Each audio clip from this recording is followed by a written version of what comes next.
Second now, and we are live. And welcome to everybody that is going to be joining us live or watching this at a later date.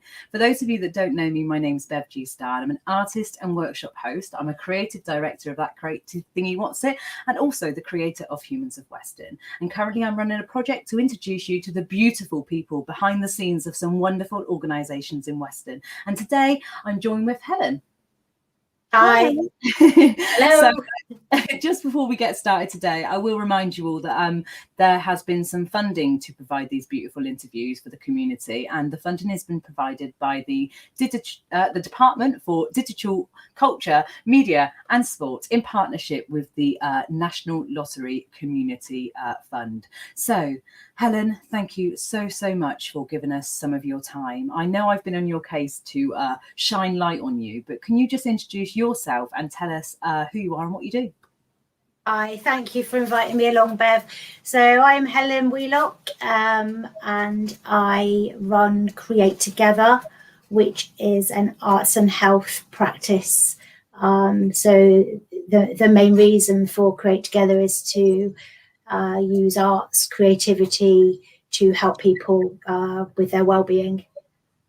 And most importantly, what a beautiful time to be able to share your creative ability in these times. So I'm going to get round to asking you how COVID has affected your abilities to practice in the community. But can we talk about what you were doing before COVID? What wasn't I involved with before COVID?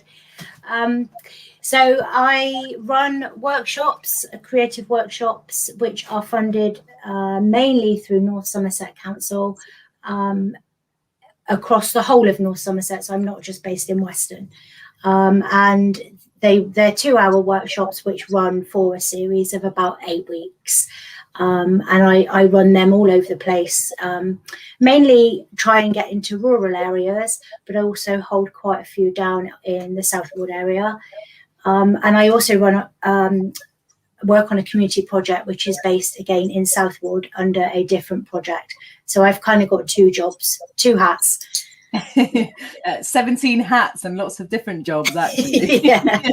lots of different things. So let me ask you, when the pandemic hit, how did you reach people with your creative practices and abilities and workshops? So to start with, in the first lockdown, I was able to continue, and I felt safe to continue working and running the workshops. We wound them down slightly and we put in different safety measures, but we were still able to continue. And then during the summer, I applied for some extra funding because some people didn't want to come to the workshops. They were too frightened or felt they would wait till we were safe to go back. So I thought, well, these people still might want to be involved in some form of creativity. They might not be able to access some materials. They might just want a little bit of a guidance with things to do. So I applied to Quartet to be able to put together some art packs. So in my wisdom, I decided 200 would be a good number. And my whole house looked like a cross between scrap store, the range, and Hobbycraft, and everything else in between. So you had to launch yourself from the front door into the kitchen across mountains of equipment and materials. But it was fantastic because I was able to take out over a period of a few weeks craft packs to people. And it wasn't just about what was in the pack. I was able to talk to people on their doorsteps. And some of those people were lonely and hadn't seen people for a while. So it opened up conversations, and cups of tea on people's front lawns and whatever. So it was a lot more than just a craft pack. And I've kept in touch with quite a lot of those people as well. And they follow Create Together now. And it's becoming more of a community where people can share their ideas and their things that they've been up to as well. So it's opened up that sort of avenue. So that was one way that the pandemic, I say, affected me. It opened my eyes to a different way of working. And for a period of time in the summer, my feet didn't touch the ground. I was busier because I did think, you know, is Create Together going to collapse? Is it going to finish? You know, are people going to forget about this little person that runs around with paintbrushes, you know, because of COVID? But no, it's blossomed because it's just so important. Creativity is important for people.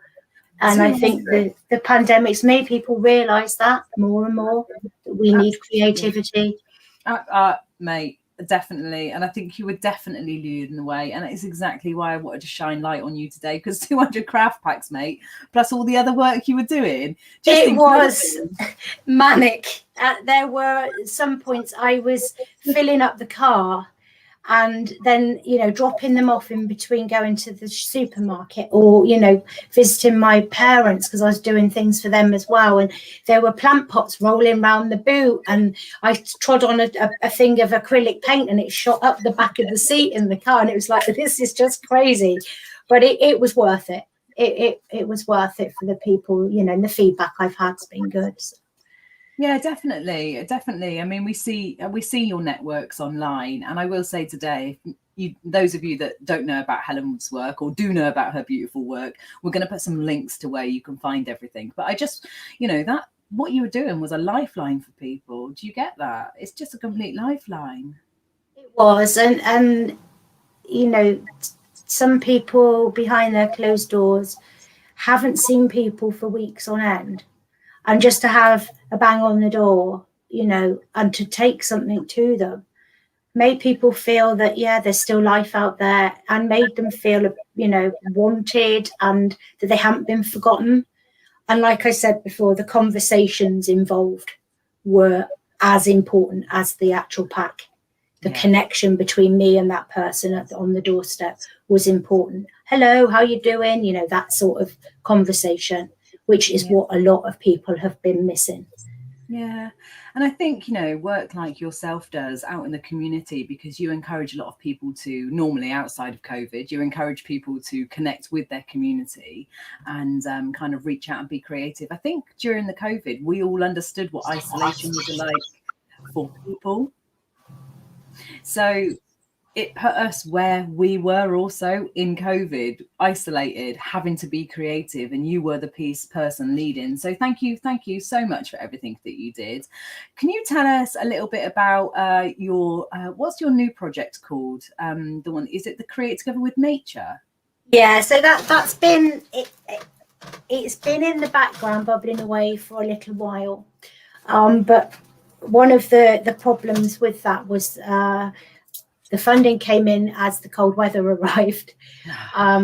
So it's literally about to go in the next couple of weeks. I've just advertised the first proper group. And when I say group, we will be meeting in 4s and 5s very safely.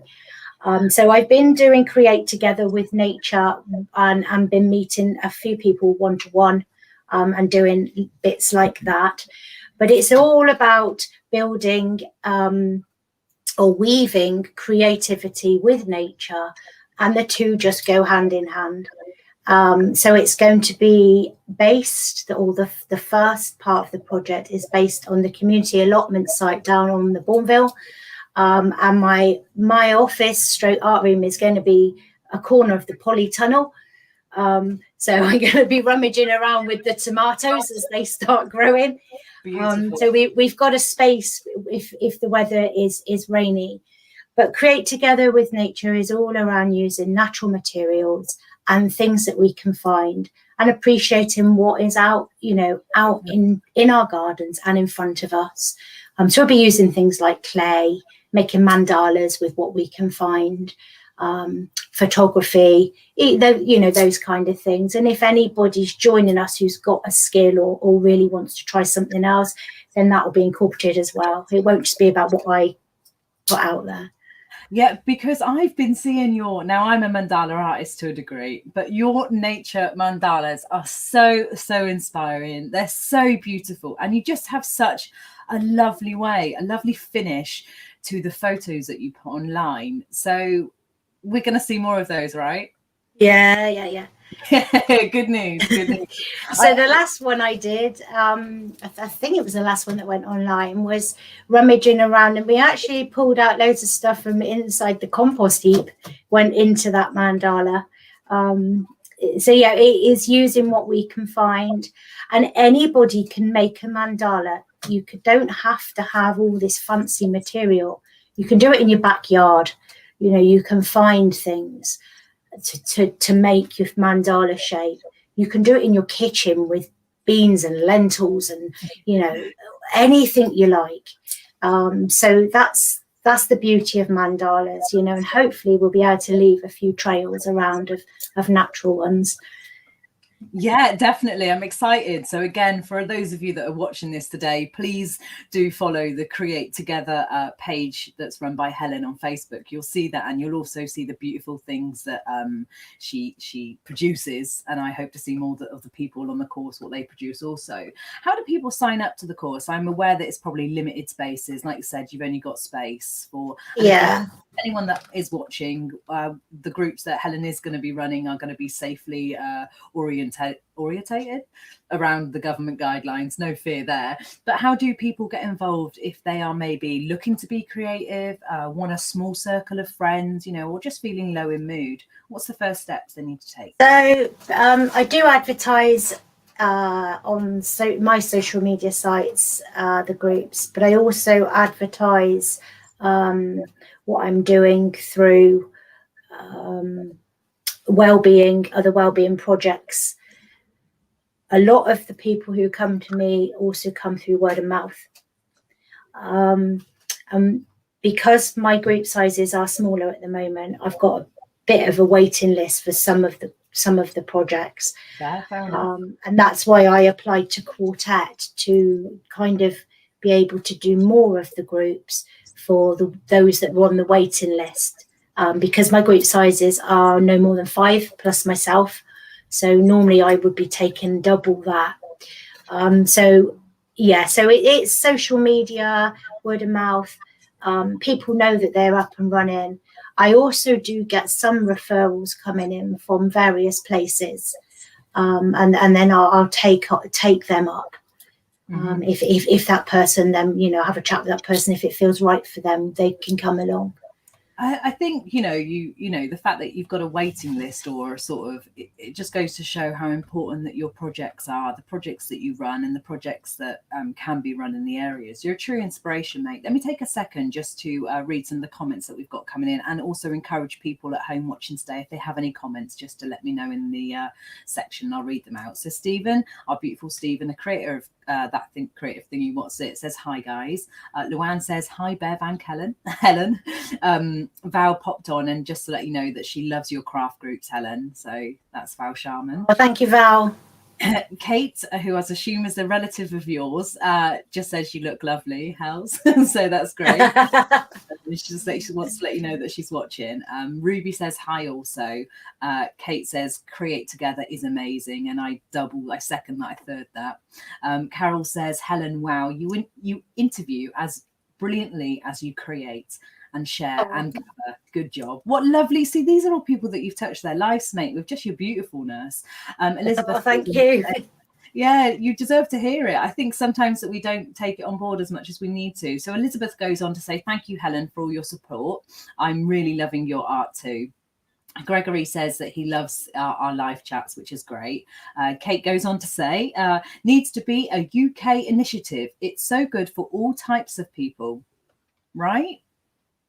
It's beautiful. It's a big ask. Yeah, it's a big ask, but you can lead in your way, mate. Do you know what I mean? If I shine this light on you today, maybe more of the UK will find out about the beautiful things that you do and follow suit, Helen.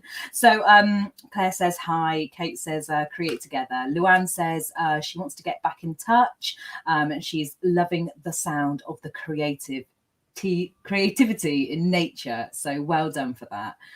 Stephen's just put a link to your page. So these are the beautiful comments that are coming in. So tell me about what we're going to see next. So your projects at the minute are solely the nature project. Can I just ask you about your other projects, or have we already done that?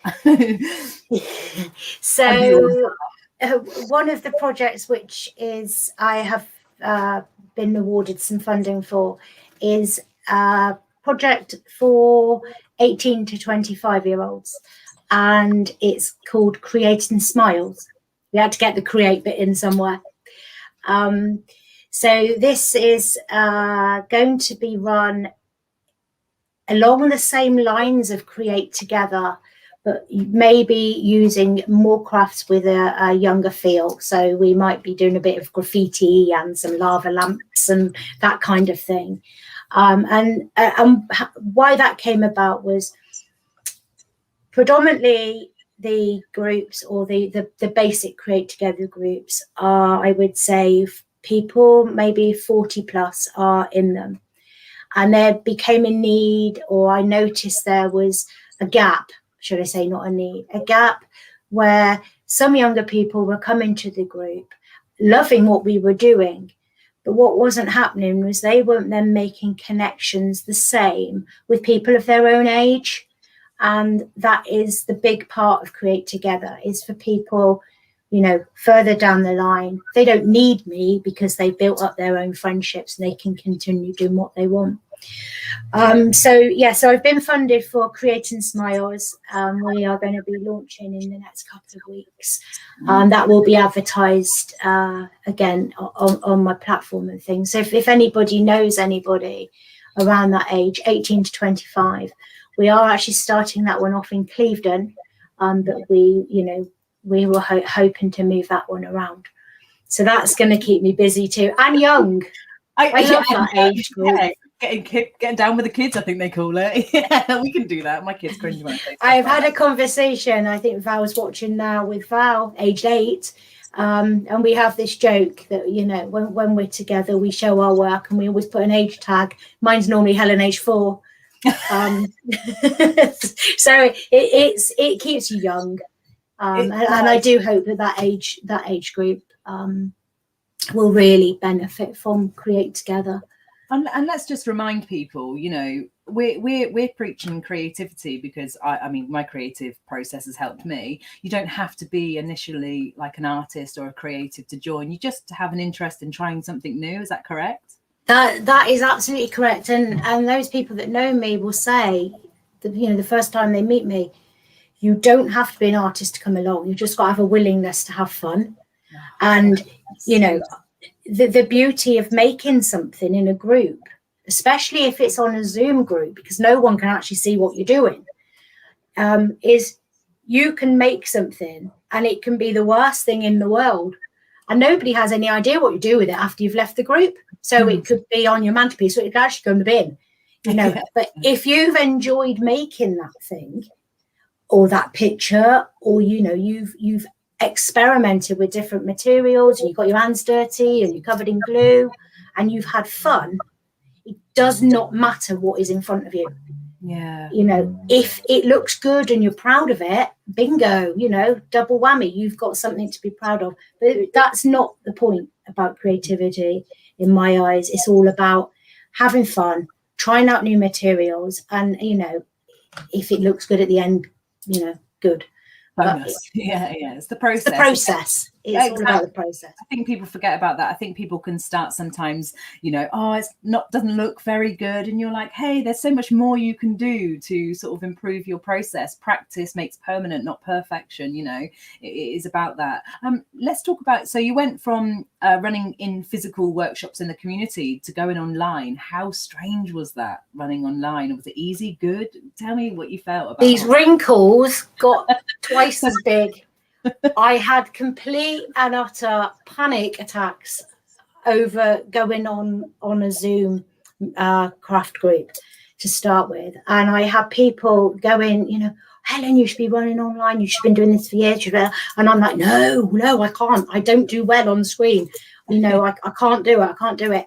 And it wasn't so much around actually doing the activity. It was around the technical side. You know, I could be sending people on Zoom to a meeting somewhere else. And I was all over the place. And it really, really, really freaked me out big time. It gave me a lot of anxiety, to the point where I was thinking, I'm just going to have to suspend my work for now. And my sister, bless her, she put me in touch with this guy who had the patience of a saint. you have to with me. And he just went through it with me step by step. And there we were. You know, we've had a few little hiccups, but I managed to get everybody on the same page at the same time. Bravo. So, yeah, bravo. No doubt there will be some hiccups in the future, but for now I just do very basic. I wouldn't know how to bring a whiteboard or breakout rooms, but that don't matter because I don't like breaking out. I like everyone to be together. So we'll stick with that. But yeah, we'll just stick with that.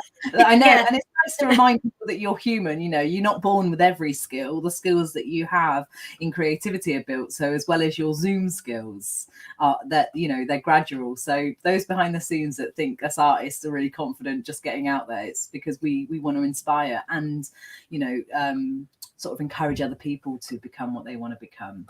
But that was a huge stress going online for someone like me. And I have a very, very busy house. I've got 4 dogs and 4 children. So that was the other stress. Doing that at home on my dining room table would not have been good. It would have ended up like some episode of Kevin and Perry or something like that, you know, and I thought, no. So I'm actually in my parents' back bedroom at the moment, which is kind of turned into a little, got a trestle table, and I work from in here, and it's great because it's quiet and I get tea brought to me, so it's lovely. Beautiful. Did you have time to practice your own practice of art and creativity? Did you have a lot of time to give to Helen to make what she wants to from her heart?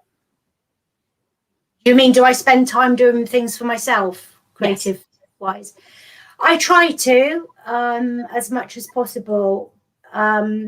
And that's where the nature side of it comes in more for me, is because life is so busy with work and home. I take myself out, and I have 4 dogs, so it's easy to go out because I have to. But the Labrador joins in with some of the mandalas, and he helps collect sticks for me and things like that. So that's my me time, which I also use as my creative time. And I've fallen in love with photography thanks to the lovely Emma Harris. We love Emma. She's amazing, and her work is fantastic. So I've started looking at nature in a very different way. So I'm often crawling around the woods on my hands and knees looking for mushrooms. They're so photogenic after all, right? They are. But I'm not on my hands and knees. Let's just hope that Emma's not taking pictures of you and she's taking pictures of wildlife also. Yeah, no, she's a brilliant inspiration to have around. Yeah, she's touched the hearts of a lot of people I know. So Claire just wants to let you know that your work is amazing. I'm not too sure if I've already read that comment. Ruby again sends her love, and Claire says you're a good friend. Taz is shouting out to say hi, Bev. She says beautiful, Bev. So thanks, Taz, for seeing me in that light. And then Stephen goes on to say, wow, creating smiles sound brilliant. Can't wait to see it. Debbie Days, just to let you know, it's great. And then we have a good laugh. So Katie just put that you have a good laugh as well as create. Is that correct? Yeah. Yeah, I'm pleased to hear that, because that's what we like. And then Claire just goes on to say that you're doing amazing and well done, Helen. So just thank you so much. So moving forward, you've got your projects and we know how people to sign up. We know where to find you. Is there any last words? And it's a bit of a broad question, but it's a chance for you to say anything about who you are or your work. Any last words, wise wisdoms that you'd like to share to other people to inspire them to get creative? Well, we touched on it. Just, don't think you've got to produce a masterpiece.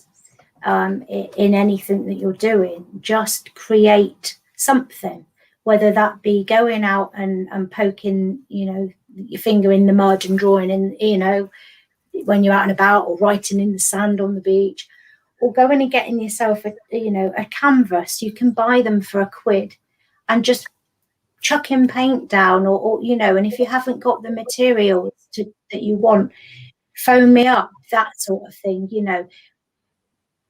If you want to do something creative and you're a little bit stuck, reach out to somebody. And these interviews you're doing are great for that, because you're showing the light on a lot of different sorts of creativity, not just visual art like mine, but other things as well.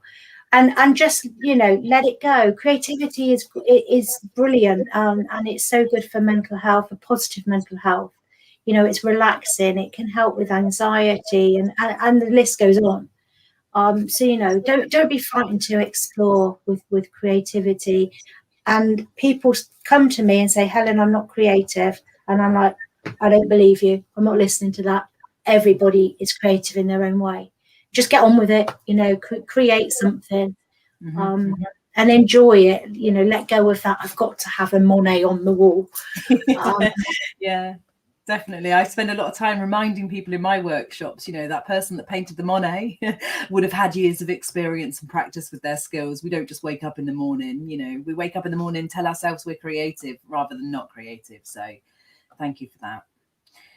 Thank you very much. It's been beautiful to talk to you, and I could probably talk to you for another hour or so, just picking your brains about mushrooms and walking and mandalas, but I haven't. I need to let you go back to where you need to be, and that's probably creating something or getting out and being for yourself.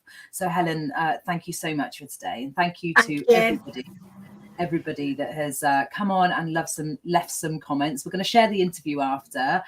Just a reminder who I am. I'm Bev G Star, and I'm the artist and workshop host, creative director behind the Creative Thingy Wotsit, as well as the creator of Humans. These funded interviews were brought to you and funded by the Department for Digital, Culture, Media and Sport in partnership with the National Lottery Community Fund. So I believe, Helen, if you haven't got anything else to say. I'm good. I believe. Thank you for having me.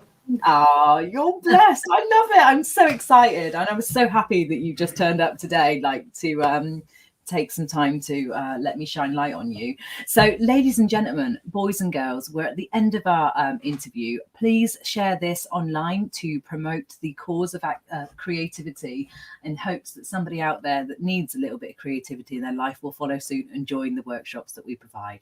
All the love in the world, Bev G Star and Helen. Thank you. Bye, guys. Helen, you stay online, babe. I'm just going to log off. Bye. Oh, brilliant.